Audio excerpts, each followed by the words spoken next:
মেয়েটা হচ্ছে বৃহস্পতিবার দিন দুপুর 12টায় আমার কাছে আসে, তার সঙ্গে তার মা এবং আমার চেম্বারে আমার অ্যাটেন্ডেন্টরা ছিল। টোটাল আমরা 5জন মানুষ ছিলাম রুমে।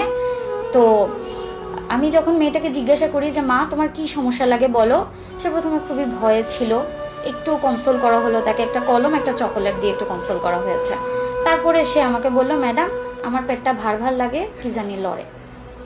আমি মানে একটু অবাক হয়ে গিয়ে আবারও তাকে জিজ্ঞাসা করেছি যে মা তোমার কী সমস্যা লাগে। সে আমাকে বললো আমার পেটটা ভার ভার লাগে, কি জানি লড়ে। এরপরেও হচ্ছে মানে আমি তাকে তার মার কাছ থেকে কিছুটা শুনলাম যে কি অবস্থা। তারপরে আমি আবার তাকে জিজ্ঞাসা করেছি যে মা তোমার সাথে মানে খারাপ কাজটা কে করেছে।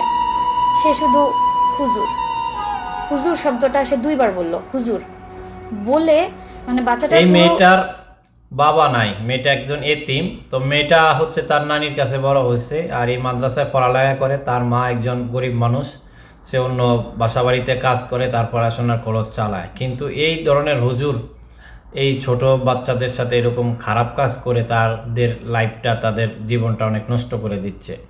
যদি এদেরকে আপনারা ভালো করে চিনে রাখুন, এদেরকে অবশ্যই জনগণের সামনে এনে তারপরে এদেরকে শাস্তি দেওয়ার দরকার। তাহলে আরও 5টা হুজুর অবশ্যই সতর্ক হবে এবং ভালো হওয়ার চেষ্টা করবে।